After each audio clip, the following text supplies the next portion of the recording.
Bonjour à tous, j'espère que vous allez bien chez vous. En tout cas, moi je vais super bien. Je suis Salem, artiste gospel. J'espère que ça va. Alors aujourd'hui, je vais aborder un sujet qui défraie la chronique depuis, je peux le dire, le mois dernier. C'est vrai que ce n'est pas un sujet nouveau parce que tous les jours, selon les statistiques, une personne meurt sous le poids de la violence conjugale. Ça peut être une personne de sexe féminin ou de sexe masculin.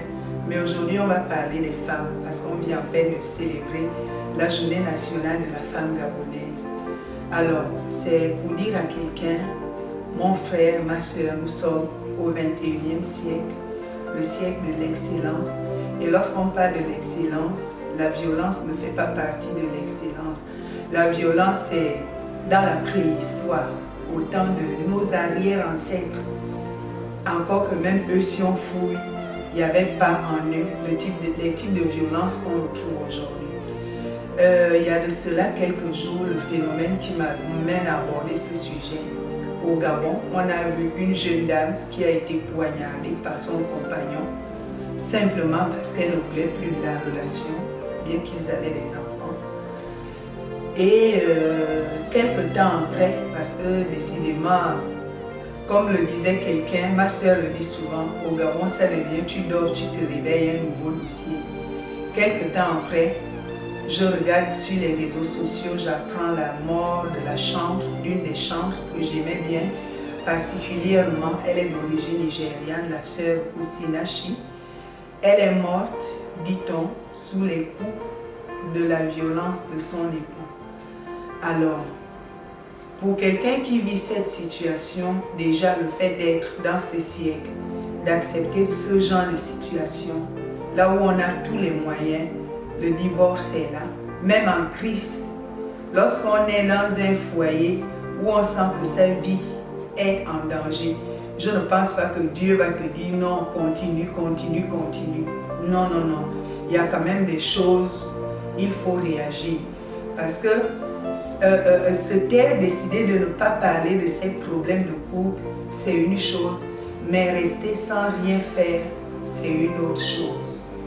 Donc, face à ce genre de cas, que ce soit homme, que ce soit femme, toute personne qui subit la violence, que ce soit la violence, les coups, la violence physique, que ce soit la violence, les harcèlements moraux, que ce soit le dénigrement, parce que lorsque tu as un compagnon ou une compagne qui te dénigre enfin à chaque fois que vous avez un petit souci, c'est une forme de violence, il faut réagir. Aujourd'hui, la loi, il y a tellement de textes qui luttent contre la violence, quelle que soit sa forme. Donc c'est pour vous dire, si jamais vous subissez ce genre de choses, si vous êtes dans une église, il faut en parler à votre pasteur qui saura faire asseoir votre époux ou alors votre compagne et qui va vous donner des conseils. Si la famille ne peut pas, aller vers les autorités, aller vers les hommes de Dieu. Parce que je vous le dis, il y a des textes dans notre pays, il y a des textes, pas seulement dans notre pays, mais partout ailleurs, qui œuvrent pour le respect des droits humains. Le harcèlement, c'est une forme de violence. Les menaces, c'est une forme de violence. Les coups de poing, ce sont les formes de violence que nous ne pouvons pas tolérer dans ce siècle. Parce que peu importe la raison, rien ne justifie une violence.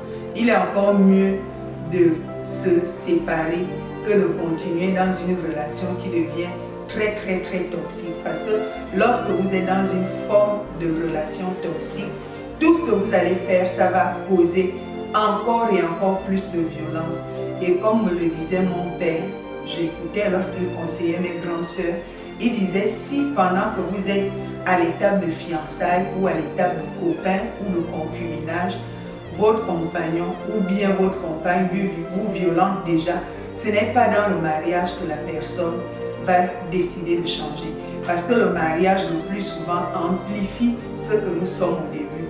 Si au début, vous avez déjà une relation, là où ça amène les coups de poing, les bagarres, le couteau, ce n'est pas lorsque vous allez signer le mariage que cela va changer. Ça va empirer.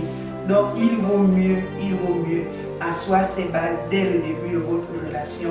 Et si dans le foyer, quand vous êtes déjà marié, engagé, la violence se déclenche. Parlez avec votre compagnon et s'il n'écoute pas, allez voir les autorités, que ce soit les autorités judiciaires, que ce soit les autorités ecclésiastiques, mais il faut faire quelque chose.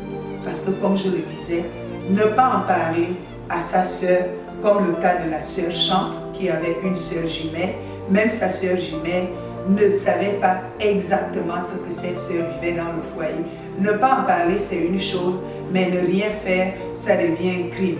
En fait, ça devient un silence complice. Et face à un silence complice, la personne qui abuse de vous va continuer à le faire encore et encore. Donc, j'espère que cette petite vidéo vous édifie.